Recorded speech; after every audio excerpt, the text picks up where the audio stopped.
I really liked BrokenLore Unfollow when I reviewed it last year, despite a few complaints. That one particular brand of psychedelic horror worked well, but it was the themes that it tried to tackle that brought on its scariest and perhaps most horrifying aspects. Well, we're back for another trip through protagonist Anne's fractured psyche in BrokenLore Follow, a sequel that's not necessarily bigger, but certainly better. Like its predecessor, Follow wastes no time in reintroducing us to Anne, who's now a young adult with a little more maturity than she had when we first met her. She's come to terms with the trauma she faced from her bullies at school, and is a tad more confident and assertive as a result. It's a welcome change that establishes continuity with the first game while taking the story in a sinister new direction.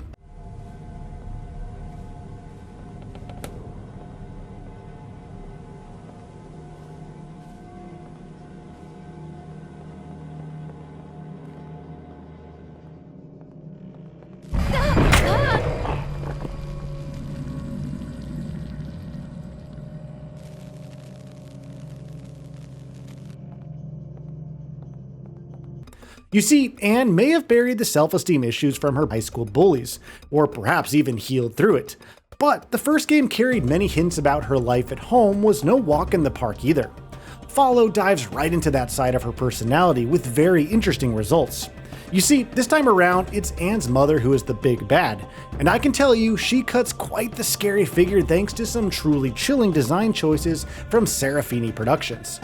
She lurks in the darkest corners of Anne's mind, waiting to be let out the moment you uncover an important memory or piece of information pertaining to how she raised her daughter. The manner in which she's characterized is sure to resonate with any of you who have faced similar situations in your own lives, and it's easy to see how her actions have left lasting scars on Anne's personality that she might never fully heal from.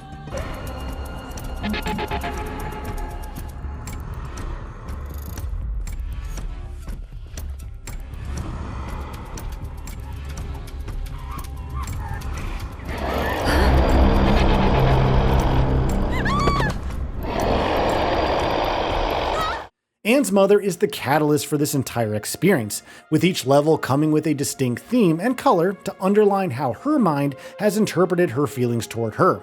She constantly declares that she's tired of the ordeal she faces, which is presumably all in her head, but escape is never really presented as an option even as you go further into the story.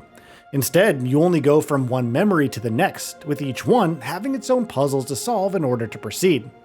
Of course, the giant monster from the first game, which I'm now convinced is a representation of Anne's own lack of self-esteem, makes a comeback here, often popping up when you least expect it to give you enough of a fright to justify taking a break. The jump scares and atmospheric horror from the first game also make a return, and like Anne, the game itself feels more confident than Serafini's first outing with her. With a story and design that's so compelling, it's a pity then that the levels themselves are nothing to write home about, despite how well they're presented visually. Most of my time with the game involved navigating each one, uncovering important information or items that would then unlock new paths and new puzzles for me to solve. Now, I'm all for a game jealously guarding its secrets and forcing me to think outside the box, but I do believe Follow could have done better to present a stronger path to progression than the one on offer. You're given little to no information about what you need to do to get past a locked door, and the little nuggets of knowledge you get feel disconnected from the actual solution in many instances. It's a very strong effort, no arguments there, but I couldn't help but think that I was spending way too long running around the same level until I managed to spot an interactable object that would then open up a new path. A personal highlight of all that was Little Annie, a truly unsettling doll that represents Anne's youthful innocence and vigor, which looks so darn creepy that I was reminded of why I often avoid horror stories involving dolls in the very first place. Her adorable voice and the childish sense of wonder she brings to the exposition she offers are a superb contrast that makes her a very welcome addition to this experience. She's also the biggest indicator that something important is nearby, which makes her quite helpful when you're trying to navigate the convoluted puzzles in each level. With Anne.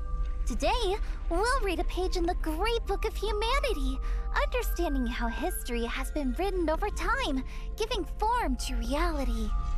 In this episode, we'll finally delve into the symbolism of the rainbow, which I've talked so much about.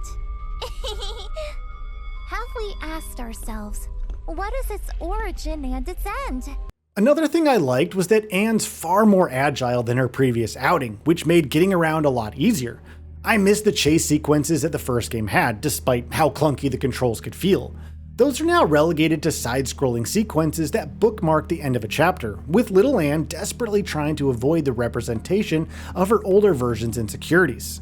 You could skip these sequences entirely though if you do find them tedious.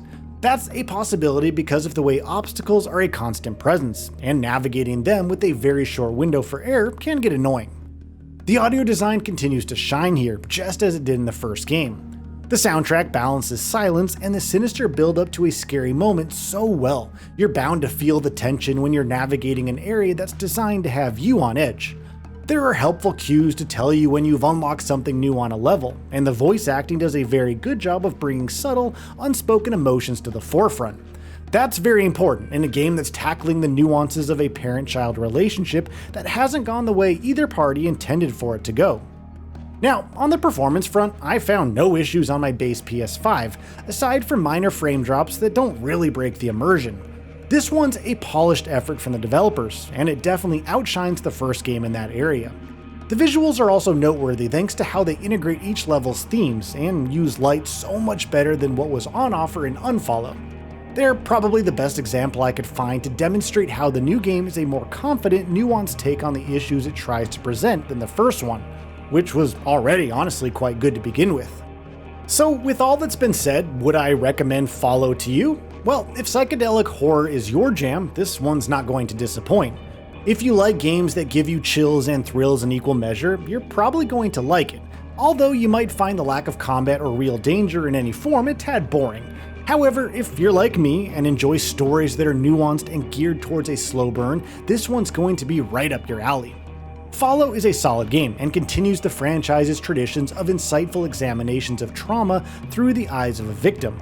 It takes creative liberties that might seem like flights of fancy on the surface, but are very insightful takes on how the human mind processes negative emotions, and the dangers of leaving such thoughts to fester without seeking the help one needs to repair the change.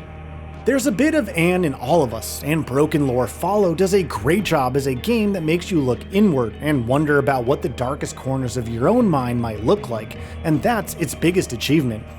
So what are your thoughts on this? Go ahead and share them in the comments below, and if you like this video, please subscribe to the channel and enable all notifications by clicking the bell icon to get new video updates.